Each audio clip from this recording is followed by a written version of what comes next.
तो उससे पहले हम लोग सीधा ज्ञान सुन लेंगे तो हम लोग को पता ही नहीं चलेगा कि बैक स्टोरी क्या था। तो हम लोग बोलते रुक रुक, पहले हुआ क्या था।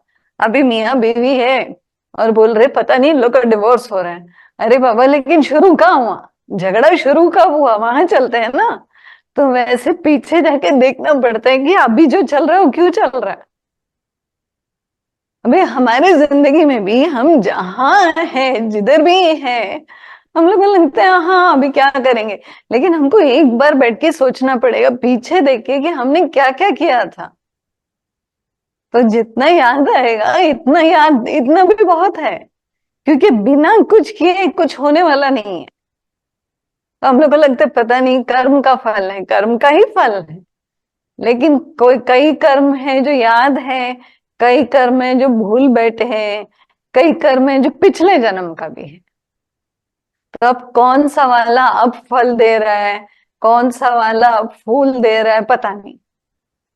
लेकिन ये याद रखना है कि मैंने ही बीज बोया तो अपने आप से पेड़ आया। अभी मेहनत तो करी ना।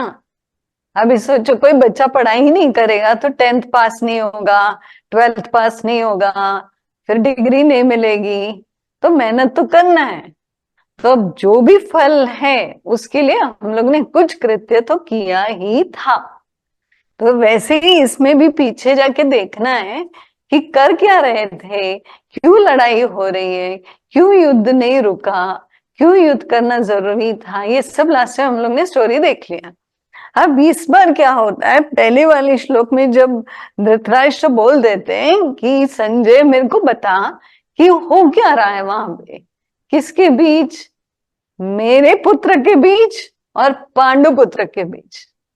ऐसे उसने वहीं पे एक दरार लेके आ गया कि मेरा और मेरा भाई अलग है, मैं मेरी। सो इससे शुरू हुआ सब युद्ध। वैसे सोचने जाओ तो हमारा युद्ध भी उसी से शुरू होता है। तो अब दूसरा श्लोक संजय को उत्तर तो देंगे राजा को, है ना। धृतराष्ट्र को संजय बोलते हैं, संजय उवाच दृष्टवा तू पांडवा अनीकम। देख कर, कौन, दुर्योधन।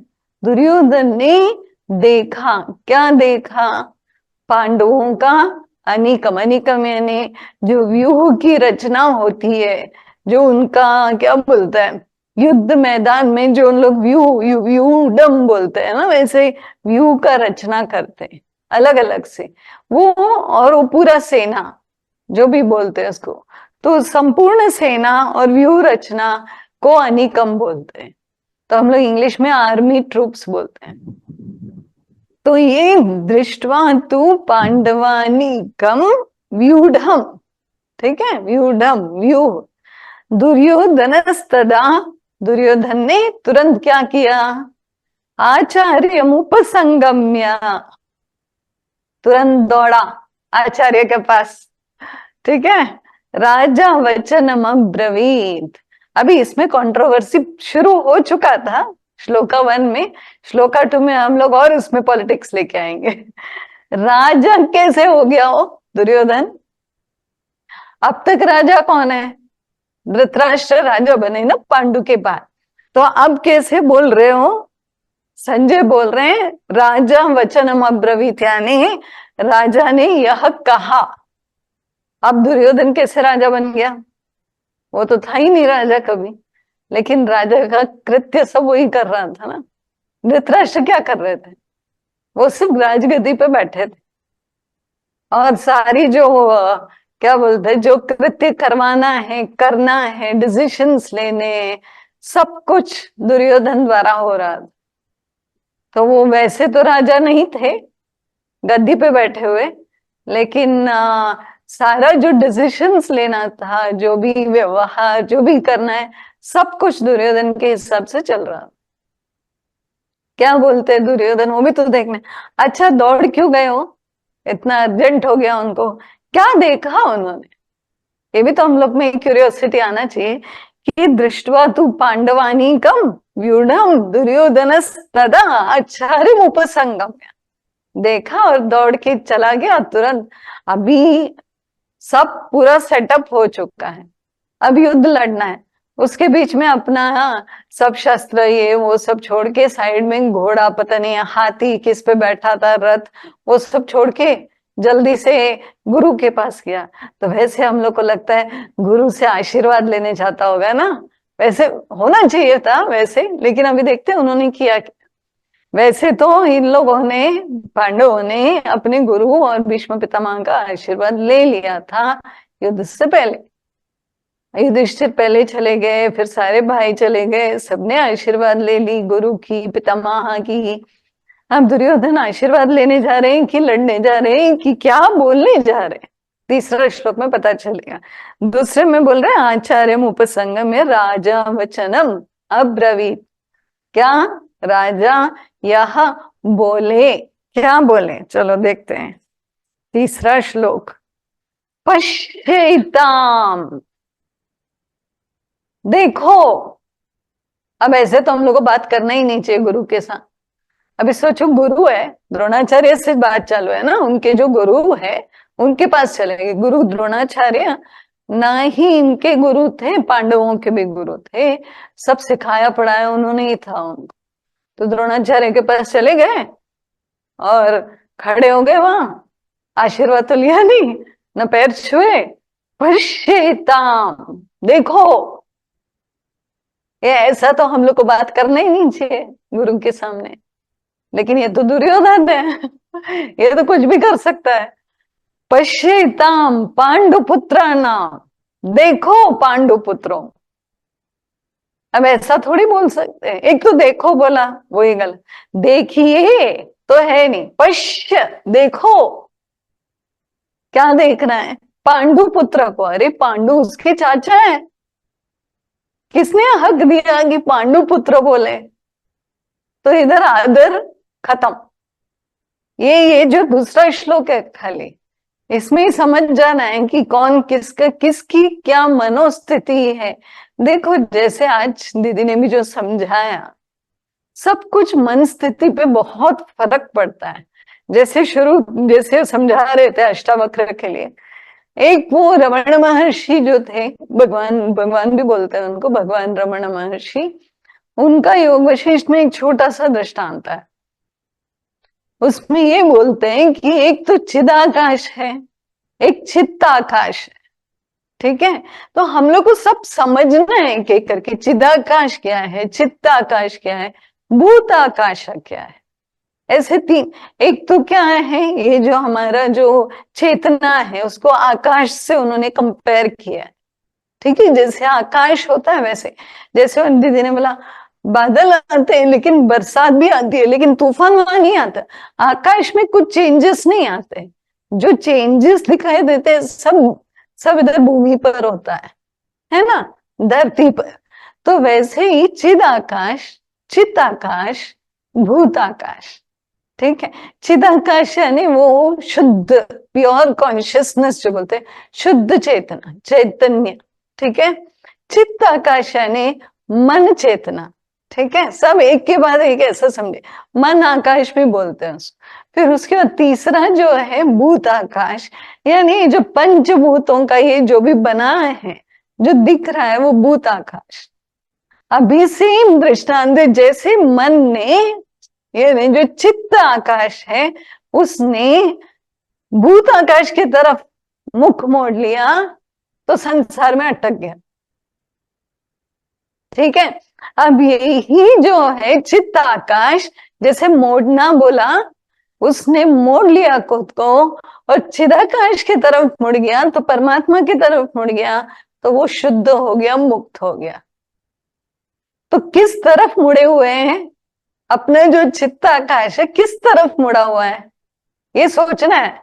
हम बोले हाँ अच्छा बताया रमण महर्षि ने, ठीक है, लेकिन हमको क्या समझा इसमें? हमारा जो चित्त आकाश है किस तरफ मुड़ा हुआ है? जब ये जो पांच भूत है ना, स्वामी जी हमेशा बोलते भूत चिपटे हुए, भूत चिपट गए, भूत चिपट गए, ये वही चिपटे हुए हैं। हमको लगता है पता नहीं किस पे चिपटे हैं, किसकी बात करें, हम सब पे चिपटे हैं। सारे जो पंचभूत है ना चिपट गए हैं। तो क्या हो गया? ये जो चित्त आकाश है वो मनो आकाश बन गया। और जैसे ही उसने मुख मोड़ लिया, जैसे हम बोलते गुरुमुखी हो गए, परमात्मा की तरफ मुख मोड़ लिया, चिदाकाश की तरफ मुख मोड़ लिया, इस चित्त आकाश जैसे ही मुड़ गया, क्या बन गया? चिन्मय बन गया, हो शुद्ध बन गया, मुक्त हो गया। तो ये दृष्टांत था रमण महर्षि का। तो ये सब अलग अलग जहां भी पढ़ो, जहां भी समझो, घूम फिर के हम आ जाते हैं इसी पे, ये मन और उसकी स्थिति।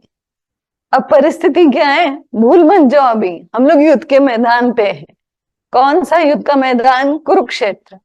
अच्छा, कुरुक्षेत्र वो वाला ना, हस्तिनापुर और वहां उस नहीं नहीं, हमारे घर में भी कुरुक्षेत्र चल रहा है, ये शरीर में भी चल रहा है। हर तरफ से समझना है, ऐसा लग रहा है मस्त पॉलिटिक्स चल रहा है, दुर्योधन को देखा कैसे बात कर रहा है। हाँ, ये सब हम इसलिए बोलते हैं ताकि थोड़ा सा उसमें एक हंसी मजाक भी हो जाए, थोड़ा लाइटनेस आ जाए, लेकिन सीरियसली सोचना भी है। कुरुक्षेत्र यानी ये शरीर भी कुरुक्षेत्र है, हमारा जो घर परिवार जो संसार है वो भी तो कुरुक्षेत्र है। उसमें भी सारे लड़ाइयां होते हैं, उसमें भी दुर्योधन भी है, धृतराष्ट्र भी है, पांडु भी है, पांडु पुत्र भी है, अर्जुन भी है, सब कुछ है। अभी इसमें देखना हम कौन है ना? बाकी सबको तो हम लोग जल्दी टाइटल लगा देंगे, हम कौन है? कभी हमको लगता है शायद हम अर्जुन है, और कभी लगता है शायद हम धृतराष्ट्र तो नहीं बन गए अंधे एकदम मोह माया में। ऐसा भी हो सकता है। ऐसा हम लोग क्या रोल बदलते रहते हैं, तो जैसे जैसे रोल बदलेगा वैसे वैसे हो जाएंगे।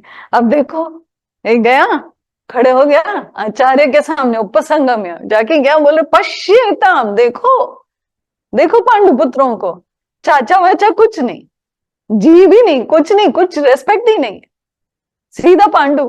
अभी सोचो अर्जुन है, अर्जुन बोले देखो धृतराष्ट्र के पुत्र को, शायद बोलेंगे भी, देखते हैं आगे वो क्या बोलते हैं। ठीक है, अब यहाँ पे तो लेकिन गुरु के सामने चल रहे हैं। पश्येताम पांडु पुत्रा नाम आचार्य महतीम चमो व्यूढ़ाम नृपद पुत्रेण तव शिष्येन धीमता। बहुत फोर्सफुली बोल रहे, क्या बोल रहे हैं? बोल रहे हैं पश्य, देखो पांडु पुत्र के सेना, हे आचार्य कितनी विशाल सेना है, महतीम, महान सेना जैसे लग रही है। और व्यूह रचना, क्या रचना की है, किसने की है? द्रुपद पुत्र ने। अब वापस पॉलिटिक्स लेके आते। अब द्रुपद कौन है? द्रौपदी के पिता। ठीक है, द्रौपदी कौन है? ये पांडवों की पत्नी है ना। तो अब उसका जो भाई है, ठीक है, उसने धृष्टद्युम्न, उसने किया है व्यूह रचना। तो अब इसको स्ट्रेस हो रहा है दुर्योधन को, बैठे बैठे खड़े खड़े वहां पे बोल रहे हैं इतनी विशाल सेना देखो, एक तो पहले व्यूह रचना तो देखो जो द्रुपद के पुत्र ने, ठीक है, यानी धृष्टद्युम्न, उसने किया हुआ है। और वो है कौन? आप ही का बुद्धिमान शिष्य। ले, ये तो लड़ने आ गया गुरु बेचारे खड़े थे, चलो भाई अच्छे से एक तो गुरु खड़े उसके साथ, ना कि पांडवों के साथ। वो उसका तो ग्रैटिट्यूड भी नहीं है कि हाँ भाई नमस्कार, आप मेरे को सपोर्ट कर, ये सब तो भूल जाना है। ठीक है, दुर्योधन से ये वाणी एक्सपेक्टेड नहीं है, बट ऐसा भी नहीं, देखो पश्य, देखो देखो देखो क्या हो रहा है, देखो व्यू रचना तो देखो, क्या जबरदस्त रचा है। किसने? आपका ही प्रिय शिष्य, बुद्धिमान शिष्य। बोले तव शिष्य न धीमता, धी यानी बुद्धि, जो इतना बुद्धिमता वाला शिष्य है आपका ही, धृष्टद्युम्न द्रुपद पुत्र, उसने व्यू रचना करी है। अब दुर्योधन की क्या, हम लोग हिंदी में तो वाट लगी हुई है उसको टेंशन हो रहा है, हाँ, उसको भी लग रहा है हो गया बस, अभी ये सब गड़बड़ होने वाला है। एक तो इतना आचार्य बोल रहे ना, महान सेना, महतीम चमो, देखो तो कितना बड़ा, ऊपर से व्यू रचना आपके शिष्य ने किया जो बुद्धिमान,